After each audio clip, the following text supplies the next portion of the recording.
तुम में से सब प्रकार के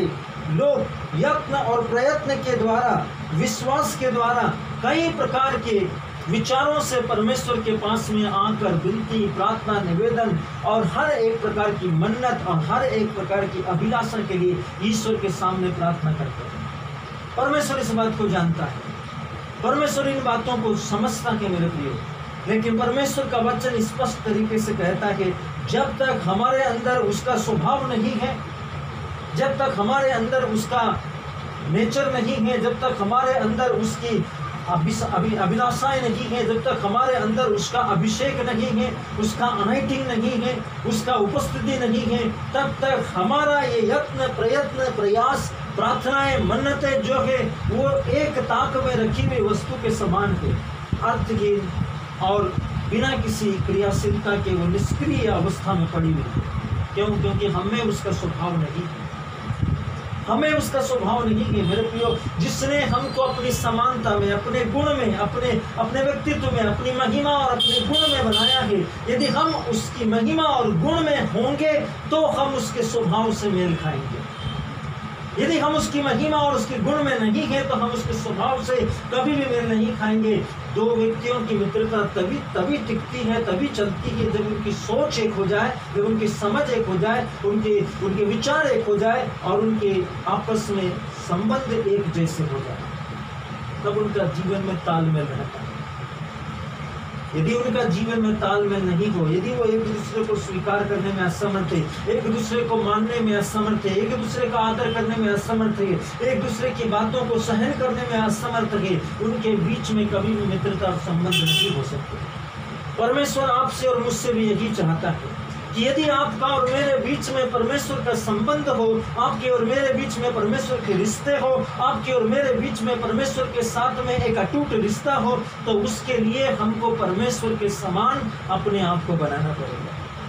पवित्र परमेश्वर का वचन कहता है, पवित्र बनो क्योंकि मैं प्रभु तुम्हारा ईश्वर पवित्र हूँ। परमेश्वर चाहता है जो संसार की बुरी अभिलाषाएं होती है, हम उन अभिलाषाओं से अपने आप को मुक्त करें और ईश्वरीय स्वभाव के भागी हो जाए। इसी कारण परमेश्वर का वचन कहता है कि तुम सब प्रकार के यत्न करके अपने विश्वास पर सद्गुण, विश्वास के ऊपर सद्गुण लेकर आओ। दूसरा परमेश्वर का वचन कहता है अपने विश्वास पर सद्गुण और सद्गुण पर समझ। जो आपके अंदर सद्गुण है, आपके अंदर जो अच्छे गुण है, उन अच्छे गुणों की समझ आपके अंदर होना चाहिए। कौन सा गुण अच्छा है, कौन सा गुण अपनाने लायक है, कौन सा गुण अपनाने लायक नहीं है, उसकी समझ आपके अंदर होना चाहिए। यदि समझ आपके अंदर है तो परमेश्वर कहता है कि आपके अंदर उसके लिए उस समय समझ के लिए संयम होना जरूरी है। यदि आपके अंदर अच्छा गुण है, अच्छी समझ है और आपके अंदर संयम नहीं है, तो आप ईश्वरीय कृपा का अभिषेक को, ईश्वरीय कृपा की करुणा को, ईश्वरीय प्रकार की ईश्वरीय समझ की दया को नहीं अनुभव कर सकते। परमेश्वर का वचन कहता है यदि सद्गुण है, यदि आपके अंदर समझ है, यदि आपके अंदर संयम है और आपके अंदर धीरज नहीं है, तो आपका गुण, सद्गुण, आपका व्यवहार, आपका चरित्र जो आप दिखा रहे हैं, समय आने पर, स्थितियां प्रतिकूल होने पर आपका स्वभाव जो है ऑटोमेटिकली बदल जाएगा, ऑटोमेटिकली बदल जाएगा। और परमेश्वर चाहता है कि यदि आप में संयम है और धीरज नहीं है, यदि धीरज आपके अंदर आता है और भक्ति नहीं है, फल आने तक इंतजार करने के लिए आप में धीरज नहीं है, भक्ति नहीं है, परमेश्वर कहता है आप परमेश्वर के सामने नम्र और दीन नहीं है, और भक्ति यदि आपके अंदर आ जाती है लेकिन भाईचारा नहीं है,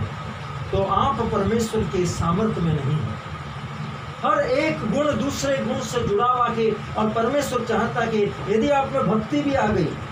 भाईचारे की भावना नहीं है,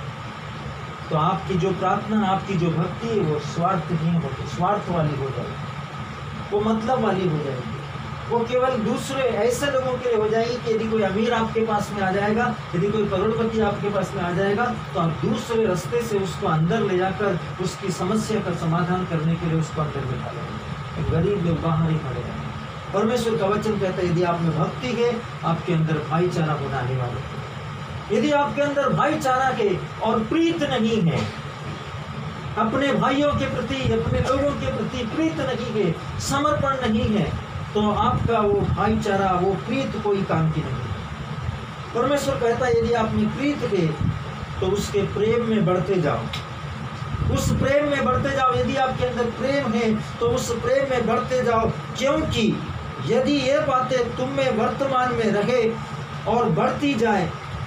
तो तुम्हें हमारे प्रभु यीशु मसीह की पहचान में निकम्मे और निष्फल होने नहीं देगी।